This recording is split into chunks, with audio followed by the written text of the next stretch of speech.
हमने चिंता ही नहीं ली इस बात की। इससे अंतर भी क्या पड़ता है? बुद्ध आ नाम के गांव में पैदा हो कि बा नाम के गांव में पैदा हो, इससे अंतर क्या पड़ता है? और बुद्ध इस सन में पैदा हो या उस सन में, क्या भेद पड़ेगा? हमने बुद्धत्व को समझने की चेष्टा की है। बुद्ध के व्यक्तित्व से क्या लेना देना है? उनकी देह तो क्षणभंगुर है, आज है और कल नहीं हो जाएगी। उनका संदेश शाश्वत है, और वह संदेश एक बुद्ध का ही नहीं है, वह संदेश समस्त बुद्धों का है। इसलिए यह भी ध्यान रखना कि जब हमने बुद्ध की प्रतिमा बनाई तो हमने इसकी बहुत फिक्र नहीं की कि बुद्ध ऐसे ही लगते हैं या नहीं। हमने बुद्ध की प्रतिमा गौतम बुद्ध को देखकर नहीं बनाई, हमने बुद्ध की प्रतिमा बनाई समस्त बुद्धों के सार निचोड़ की तरह। बुद्ध कैसे बैठते हैं, कैसे उठते हैं, सारे बुद्धों का जो सार संचय है वो हमने बुद्ध की प्रतिमा में ढाला। बुद्ध की प्रतिमा समस्त बुद्धों का प्रतीक है। इसलिए तुम चकित होगे, जैन मंदिर में जाना कभी, 24 तीर्थंकरों की प्रतिमाएं देखकर तुम हैरान होगे, वे बिल्कुल एक जैसी मालूम होती। अब ये 24 व्यक्ति एक जैसे नहीं हो सकते। दुनिया में 2 व्यक्ति भी एक जैसे नहीं होते, तो 24 व्यक्ति तो एक जैसे कैसे हो सकते? जुड़वा बच्चे भी बिल्कुल एक जैसे नहीं होते। तो ये 24 व्यक्ति समय की बड़ी लंबे यात्रा में, बड़े दूर दूर, जिनके बीच हजारों साल का फासला है, कैसे एक जैसे हो सकते? ये एक जैसे नहीं थे, लेकिन इनके भीतर कुछ था जो एक जैसा था। वही ध्यान, वही समाधि, वही रसधार। उस भीतर के एक जैसेपन के कारण हमने बाहर की प्रतिमा पर ध्यान नहीं दिया, हमने भीतर की अनुभूति को स्मरण रखा। बाहर की प्रतिमा उस भीतर की अनुभूति की दिशा सूचक मात्र है। ये जैन तीर्थंकरों की मूर्तियां तथ्यगत नहीं है, सत्यगत है। तथ्य तो बाहरी होता है। जैसे तुमने एक गुलाब का फूल देखा, ये तथ्य है। तुमने 2 गुलाब के फूल देखे, ये तथ्य है। और तुमने हजारों गुलाब के फूलों का इत्र निचोड़ लिया, यह सत्य है। इसका किसी एक फूल से कुछ लेना देना नहीं, यह सार है। इसलिए इस देश की चिंता बड़ी भिन्न है। इसने फिक्र नहीं की कि गोरख कहां पैदा हुए। अलग अलग दावेदार हैं, कोई कहता पंजाब, कोई कहता बंगाल, और सबसे बड़ा दावा नेपाल का, क्योंकि नेपाली कहते हैं कि गोरख जिस गांव में पैदा हुए उसका नाम है गुरखाली, और इसलिए नेपालियों की एक जाति है गुरखा, वो गोरख के नाम से। मगर गोरख की भाषा संकेत देती कि जैसे वो बंगाल में पैदा हुए हो।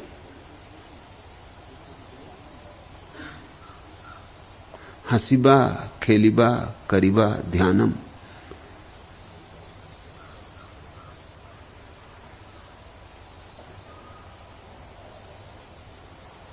उनका व्यक्तित्व बहुयामी मालूम होता है। मेरे देखे वो बंगाल से लेकर कश्मीर तक, नेपाल से लेकर कन्याकुमारी तक परिव्राजक रहे होंगे, बहुत जगह ठहरे होंगे, बहुत लोगों से मिले जुले होंगे, बहुत जगह उनके प्रेमी पैदा हुए होंगे, बहुत जगह लोगों को ऐसा लगा होगा वे हमारे। इतना प्यारा व्यक्ति किसको अपना नहीं लगता। जिनको अपना लगा होगा उन्होंने अपनी कहानियां गढ़ ली होंगी। कहानियां प्रीतिकर है, कहानियां सत्यों के संबंध में कुछ नहीं कहती, लेकिन गोरख और लोगों के बीच जो भाव घटा होगा उसके संबंध में कुछ कहती हैं। गोरख बंगाल गए तो बंगाली हो गए होंगे, ऐसे डूब गए होंगे बंगाल की जीवन धारा में कि लोगों को लगे होंगे कि बंगाली। इधर मेरे पास लोग आ जाते, अगर मैं जीसस पे बोलता हूं तो ईसाई मुझसे आके कहते हैं क्या आप ईसाई हैं? अगर मैं बुद्ध पर बोलता हूं तो बौद्धों ने मुझे कहा है कि क्या आप बुद्ध के अनुयायी हैं? जब मैं नानक पर बोला तो सिखों ने मुझे आके कहा कि जो हमने कभी नहीं सोचा था वह अर्थ आपने प्रकट कर दिया, आप ही सच्चे सिख हैं।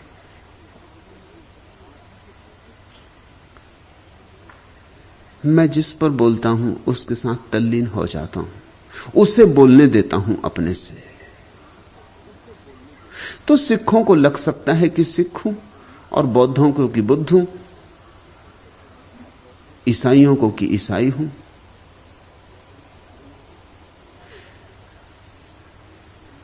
ऐसा ही लगा होगा जहां गए होंगे, जहां ठहरे होंगे, जहां उनके पैर पड़े होंगे, वहीं के लोगों को लगा होगा अपने, ये उनके प्रेम के कारण लगा होगा। और इसलिए बात और भी मुश्किल हो गई तय करनी कि वो कहां पैदा हुए, कब पैदा हुए। फिर ऐसे व्यक्ति न तो अपने जन्म की चर्चा करते हैं, न अपने घर द्वार की चर्चा करते। ऐसे व्यक्तियों का क्या घर क्या द्वार, ये सारा आकाश उनका घर है, ये सारी पृथ्वी उनकी है। मैं कल ही मेरे खिलाफ किसी हिंदू सन्यासी का लिखा हुआ एक पत्र करंट में छपा है, वो देख रहा था। उसने सरकार से प्रार्थना की कि मैं देशद्रोही हूं, मुझ पर अदालत में मुकदमा चलाया जाना चाहिए। उसकी बात ठीक है, सरकार को उसकी बात पर ध्यान देना चाहिए। मुझे देशद्रोही कहा जा सकता है क्योंकि देशों में मेरा कोई भरोसा नहीं, न मुझे कोई देश है न कोई परदेश है। मुझे ये सारी पृथ्वी अपनी मालूम होती। जिस सन्यासी ने ये कहा है हिंदू मतांधता, उसे अड़चन होती होगी कि मैं अपने को हिंदू घोषित क्यों नहीं करता।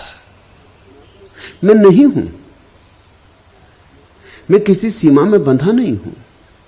मस्जिद भी मेरी है और मंदिर भी मेरा है और गिरजा भी और गुरुद्वारा भी, और राष्ट्रों में मेरा भरोसा नहीं। मैं तो मानता हूं कि राष्ट्रों के कारण ही मनुष्य जाति पीड़ित है। राष्ट्र मिट जाने चाहिए। हो चुके बहुत राष्ट्रगान, उड़ चुके बहुत झंडे, हो चुकी बहुत मूर्ताएं पृथ्वी पर। अब तो मनुष्य की एकता स्वीकार करो। अब तो एक पृथ्वी और एक मनुष्य, ये राष्ट्रीय सरकारें जानी चाहिए। और जब तक ये न जाएंगी तब तक मनुष्य की समस्याएं हल न हो सकेंगी, क्योंकि मनुष्य की समस्याएं अब राष्ट्रों से बड़ी समस्याएं हैं। जैसे आज भारत गरीब है, भारत अपनी ही चेष्टा से इस गरीबी के बाहर नहीं निकल सकेगा, कोई उपाय नहीं। भारत गरीबी के बाहर निकल सकता है अगर सारी मनुष्यता का सहयोग मिले, क्योंकि अब मनुष्यता के पास इस तरह के तकनीक, इस तरह का विज्ञान मौजूद है कि इस देश की गरीबी मिट जाए। लेकिन अगर तुम अकड़े रहे कि हम अपनी गरीबी खुद ही मिटाएंगे, तो तुम ही तो इस गरीबी को बनाने वाले हो, तुम मिटाओगे कैसे? तुम्हारी बुद्धि इसके भीतर आधार है, तुम इसे मिटाओगे कैसे? तुम्हें अपने द्वार दरवाजे खोलने होंगे, तुम्हें अपना मस्तिष्क थोड़ा विस्तीर्ण करना होगा, तुम्हें मनुष्यता का सहयोग लेना होगा। और ऐसा नहीं है कि तुम्हारे पास कुछ भी देने को नहीं है, तुम्हारे पास कुछ देने को है दुनिया को, तुम दुनिया को ध्यान दे सकते हो। अगर अमेरिका को ध्यान खोजना है तो अपने बलबूते नहीं खोज सकेगा अमेरिका, उसे भारत की तरफ नजर उठानी पड़ेगी। मगर वे समझदार लोग हैं, ध्यान सीखने पूरब चले आते, कोई अड़चन नहीं है उन्हें, कोई बाधा नहीं। बुद्धिमानी का लक्षण यही है कि जो जहां से मिल सकता हो ले लिया जाए। ये सारी पृथ्वी हमारी है, इसको खंडों में बांट के हमने उपद्रव खड़ा कर लिया है। आज मनुष्य के पास ऐसे साधन मौजूद हैं कि अगर राष्ट्र मिट जाएं तो सारी समस्याएं मिट जाएं। सारी मनुष्यता इकट्ठी होकर अगर उपाय करे तो कोई भी समस्या पृथ्वी पर बचने का कोई भी कारण नहीं। मगर पुरानी आदतें, हमारा राष्ट्र सारे जहां से अच्छा है, हिंदुस्तान हमारा, और इसी तरह की मूर्ताएं और राष्ट्रों में भी, उनको भी यही ख्याल है। इन्हीं अहंकारों के कारण संघर्ष है। फिर संघर्ष और राष्ट्रों की सीमाओं के कारण मनुष्य की सारी शक्ति युद्धों में लग जाती। तुम्हें जान के यह हैरानी होगी कि हमारे पास इतना युद्ध का सामान इकट्ठा हो गया है सारी दुनिया में, रूस और अमेरिका में विशेषकर, कि एक एक आदमी को 1,000 बार मारा जा सकता है। हमारे पास 1,000 पृथ्वियों को नष्ट करने का साधन उपस्थित हो गया है। एक ही पृथ्वी है, हालांकि अंबार लगे जा रहे हैं अस्त्र शस्त्रों के, और किसी भी दिन किसी एक पागल राजनीतिज्ञ की धुन और ये सारी पृथ्वी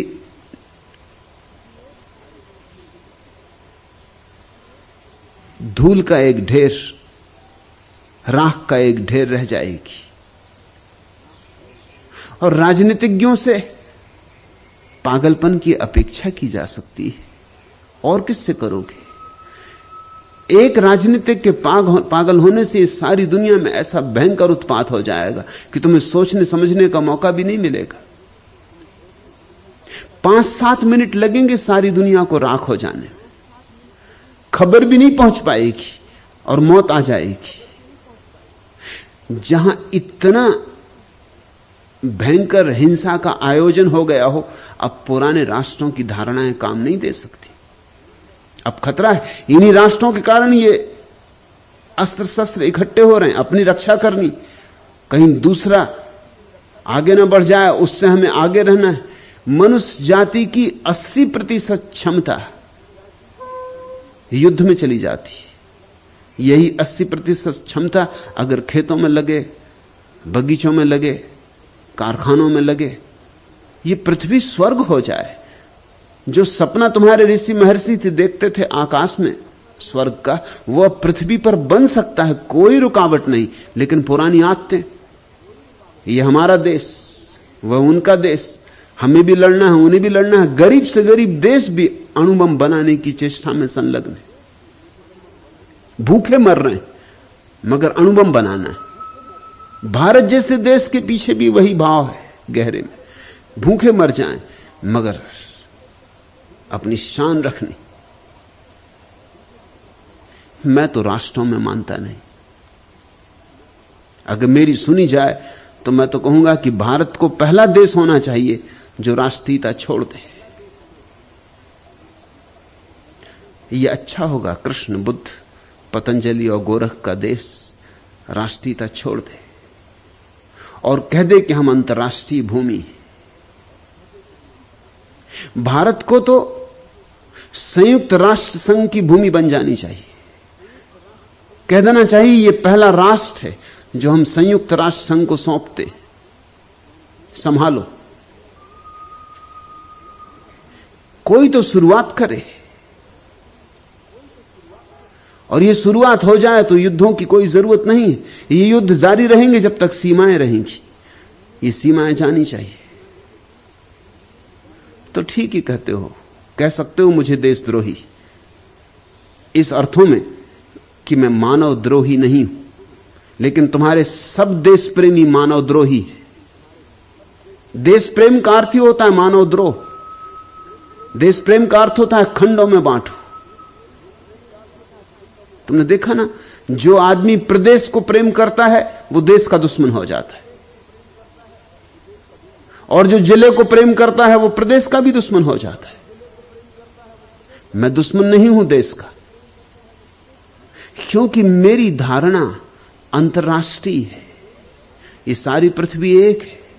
मैं बड़े के लिए छोटे को विसर्जित कर देना चाहता हूं, और इन छोटे छोटे घेरों ने, बागड़ों ने मनुष्य को बहुत परेशान किया। 3000 साल में 5000 युद्ध लड़े गए, और पहले तो ठीक था कि तीर कमान से चल रहे थे, युद्ध चलते रहते, कोई हर्जा नहीं था। थोड़े बहुत लोग मरते थे तो कोई अड़चन नहीं हो जाती थी। अब युद्ध समग्र युद्ध है। अब ये पूरी मनुष्य जाति की आत्महत्या है। अब सब जगह हिरोशिमा बन सकता है, किसी भी दिन, किसी भी क्षण। इस युद्ध की विभीषिका को समझो, और इसमें जितनी ऊर्जा जा रही है वो सोचो। यही ऊर्जा सारी पृथ्वी को हरियाली से भर सकती है, वैभव से भर सकती है। मनुष्य पहली दफा आनंद मग्न हो नाच सकता है, प्रभु के गीत गा सकता है, ध्यान की तलाश कर सकता है। लेकिन यह नहीं होगा। ये तुम्हारे तथाकथित देश प्रेमी, ये राष्ट्रवादी, राष्ट्रवाद महापाप है। इस राष्ट्रवाद के कारण ही दुनिया में सारे उपद्रव होते रहे। मैं राष्ट्रवादी नहीं हूं। मैं तो सारी सीमाएं तोड़ देना चाहता हूं।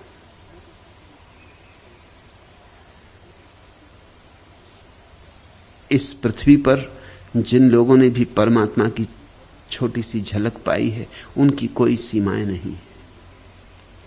वे किसी देश, किसी जाति, किसी वर्ग, किसी संप्रदाय, किसी वर्ण के नहीं होते। वे सबके, सब उनके।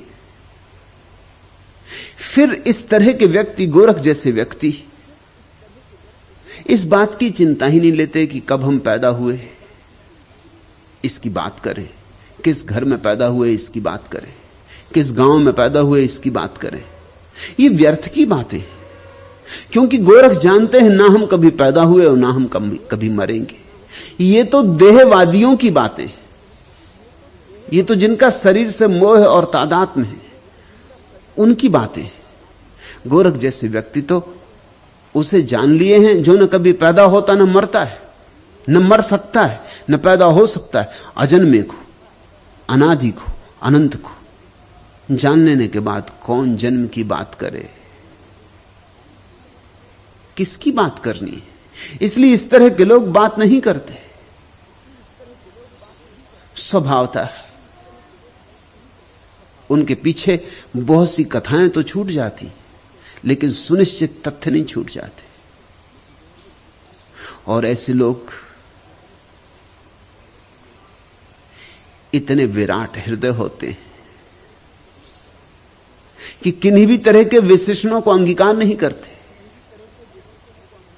क्योंकि विशेषण तो अज्ञान का ही सूचक है। जो कहता मैं हिंदू हूं, मुसलमान हूं, ईसाई हूं, यह अज्ञानी का लक्षण है। जहां प्रकाश जला वहां विशेषण गए। विशेषण तो अंधेरे में ही जीते, वहां तो विशेषण शून्य, अनिर्वचनीय का आविर्भाव हो जाता है।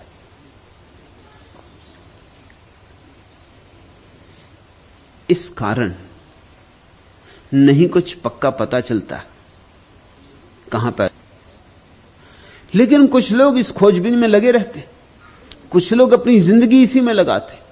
इसी तरह के लोग विश्वविद्यालयों में शोध करते हैं, बड़े शोधकर्ता हो जाते, उन्हें उपाधियां मिलती हैं, पीएचडी और डीलिट और डीफिल, और उनका बड़ा सम्मान होता है। और उनका काम क्या है? उनका काम यह है कि वो तय करते हैं कि गोरखनाथ कब पैदा हुए थे। कोई कहता है 10वीं सदी के अंत में, कोई कहता है 11वीं सदी के प्रारंभ में। इस पर बड़ा विवाद चलता है। बड़े बड़े विश्वविद्यालयों के ज्ञानी सिर गपा के खोज में लगे रहते हैं, शास्त्रों की, प्रमाणों की, इसकी उसकी। उनकी पूरी जिंदगी इसी में जाती। इससे बड़ा अज्ञान और क्या होगा? गोरख कब पैदा हुए इसे जान के करोगे क्या? इसे जान भी लिया तो पाओगे क्या? गोरख ना भी पैदा हुए हों ये भी सिद्ध हो जाए तो भी क्या फायदा है?